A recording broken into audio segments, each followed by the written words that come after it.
ओम नमः शिवाय। जय शिव शंभु। हर हर महादेव। आप सभी को सावन सोमवारी की हार्दिक शुभकामनाएं। आज सुनेंगे सावन सोमवार व्रत कथा, तो प्रेम से बोलिए उमा महेश्वराय नमः। जय शिव शंभु। सोमवार के व्रत को लेकर मान्यता है कि इस व्रत को करने से भगवान शिव अपने भक्तों की सभी मनोकामनाएं पूर्ण करते हैं।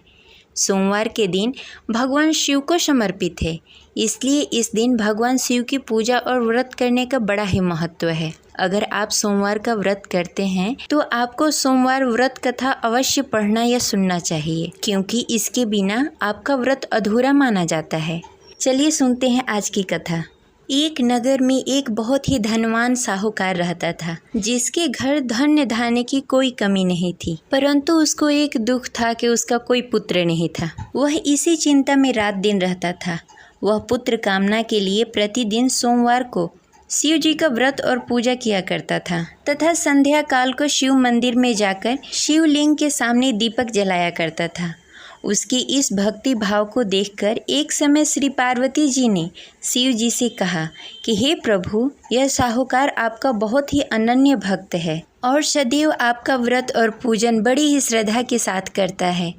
इसकी मनोकामना पूर्ण करनी चाहिए। शिव जी ने कहा, हे पार्वती, यह संसार का कर्म क्षेत्र है। जैसे किसान खेत में जैसा बीज डालता है वैसा ही फल काटता है, इसी प्रकार इस दुनिया में जो जैसा कर्म करता है वैसा ही फल पाता है। पार्वती जी ने अत्यंत आग्रह से कहा, हे प्रभु, जब वह आपका अनन्य भक्त है, उसको अगर किसी प्रकार का दुख है तो आपको अवश्य ही उसका दुख दूर करना चाहिए, क्योंकि आप सदैव अपने भक्तों पर दया करते हैं, उसके दुख को दूर करते हैं। यदि आप ऐसा नहीं करेंगे तो कोई मनुष्य आपकी सेवा और व्रत क्यों करे? पार्वती जी का ऐसा आग्रह देख शिव जी ने कहा, हे पार्वती, इसका कोई पुत्र नहीं है, इसीलिए यह सदैव दुखी रहता है।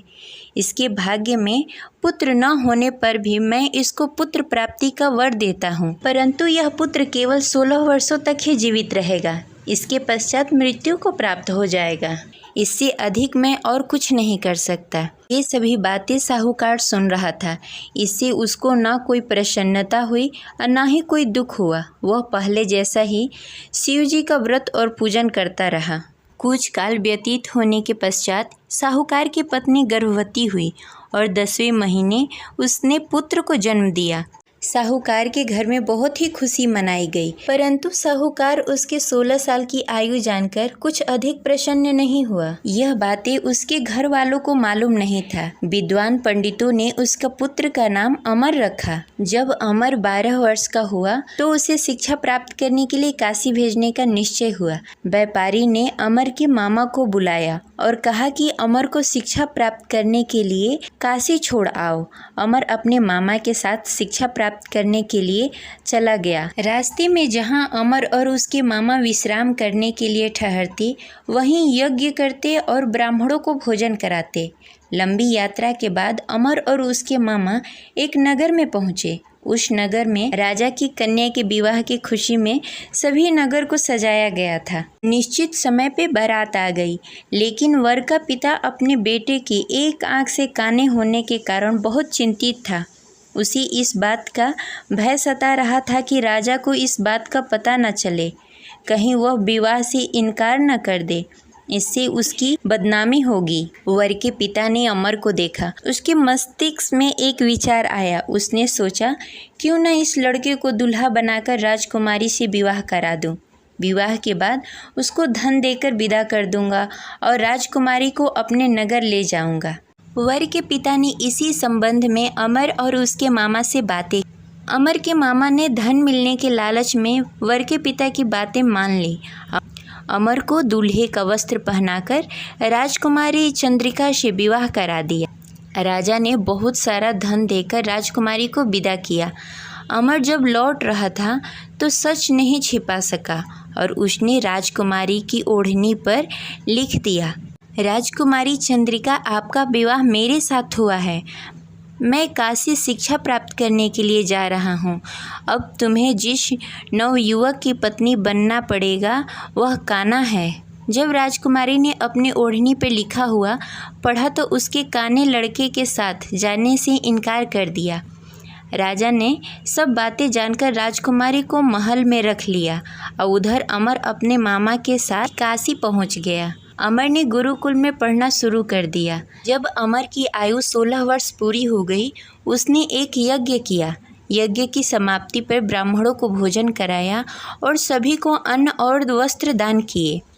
रात्रि को अमर अपने शयन कक्ष में सोने के लिए चला गया। शिव जी के वरदान के अनुसार शयन अवस्था में अमर के प्राण पखेरु उड़ गए। सूर्योदय पर मामा अमर को मृत देखकर रोने लगे। आसपास के लोग भी एकत्र होकर दुख प्रकट करने लगे। मामा के रोने विलापने का स्वर समीप से गुजरते हुए भगवान शिव और माता पार्वती ने सुन लिया। पार्वती जी ने शिव जी से कहा, मुझे इसके रोने का स्वर सहन नहीं हो रहा है, आप इस व्यक्ति के कष्ट अवश्य दूर करें। भगवान शिव जी ने पार्वती जी के साथ अदृश्य रूप में समीप जाकर अमर को देखा तो पार्वती जी से बोला, हे पार्वती, यह तो वही व्यापारी का पुत्र है। मैंने इसे 16 वर्ष तक की आयु का वरदान दिया था।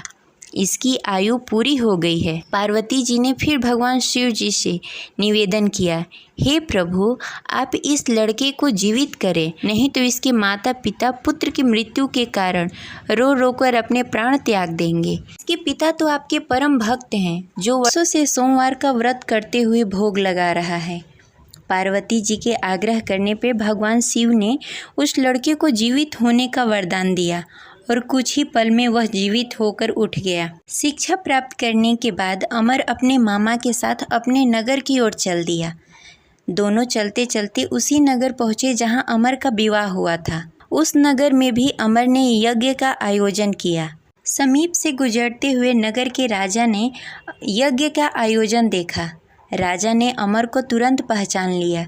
यज्ञ समाप्त होने पर राजा ने अमर और उसके मामा को महल में लेकर गए और कुछ दिनों तक उन्हें महल में ही रखा। उसके पश्चात बहुत सारा धन वस्त्र देकर राजकुमारी के साथ विदा किया। रास्ते में सुरक्षा के लिए राजा ने बहुत सारे सैनिकों को भी साथ में भेजा।